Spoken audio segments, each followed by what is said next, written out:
Welcome top news today. Much of the country is now asking the same questions in nervous apprehension. Will Trump fire Mueller or won't he? If he does, what do we do? Special Counsel Mueller's probe is tightening its noose around Trump's immediate family and advisors, flipping corps lieutenants and digging both into potential crimes of state and financial misdeeds in the Trump Organization. Republicans and their media allies are getting very nervous, and have moved from simply trying to discredit the Mueller probe to blatantly demanding that Trump instigate a modern Saturday night massacre by firing Deputy Attorney General Rosenstein and replacing him with a loyalist who will fire Mueller. President Trump is setting the table for an authoritarian crackdown before Mueller can present his charges to Congress. Trump will almost certainly do it, if for no other reason than that the calculus doesn't change much for either side whether he does it or not. Accountability for Trump's alleged misdeeds still comes down to the 2018 elections in either scenario. So why would Trump let Mueller continue to operate? Even if Trump doesn't fire Mueller, the likelihood that the Republican Congress will impeach him is next to nil. Republicans have already shown that they are far more afraid of Trump's rabid fans in the GOP base than they are of anti-Trump backlash. They're gearing up to pass a corrupt, massively unpopular tax cut just to please their donors, and they've shown themselves willing to support their president no matter how degraded his conduct. They'll dismiss the financial crimes as an irrelevant personal attack, ignore the Russia collusion as sour grapes, and counter the obstruction of justice charges by muddying the waters over supposed partisan corruption in the FBI. The damage to Trump's reputation from the publication of Mueller's charges will be significant, and a few Republican members of Congress will tut-tut to the press. But impeachment is off the table at least until Democrats can regain control of Congress. If Trump does fire Mueller, then the country faces an authoritarian constitutional crisis about which Republicans in Congress will also do nothing. A few of them will say stern things to reporters, but they still won't move to impeach.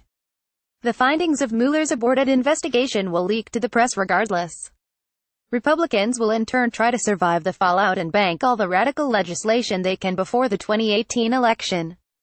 As for the public, if Trump does fire Mueller, there will be massive public protest, as there must be.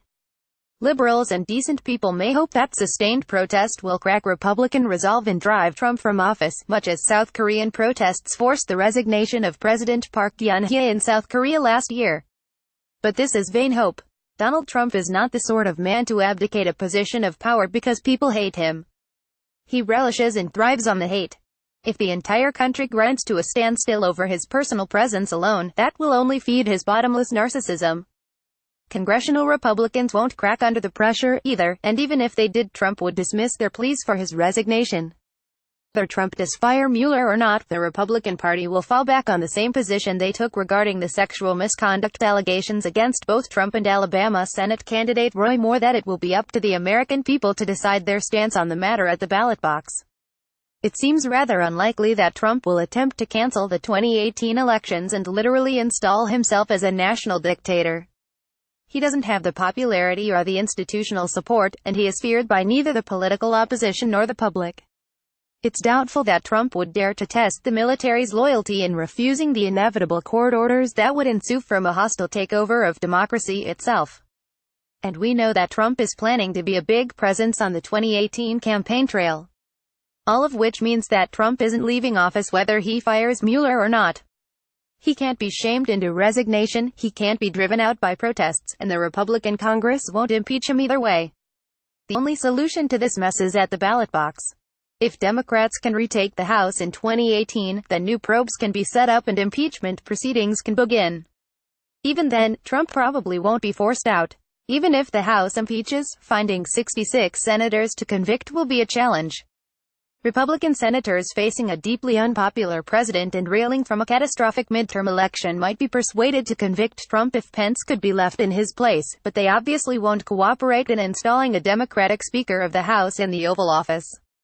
But at the very least, Trump's legislative agenda will be stymied, and he will be a lame duck president entering the 2020 election.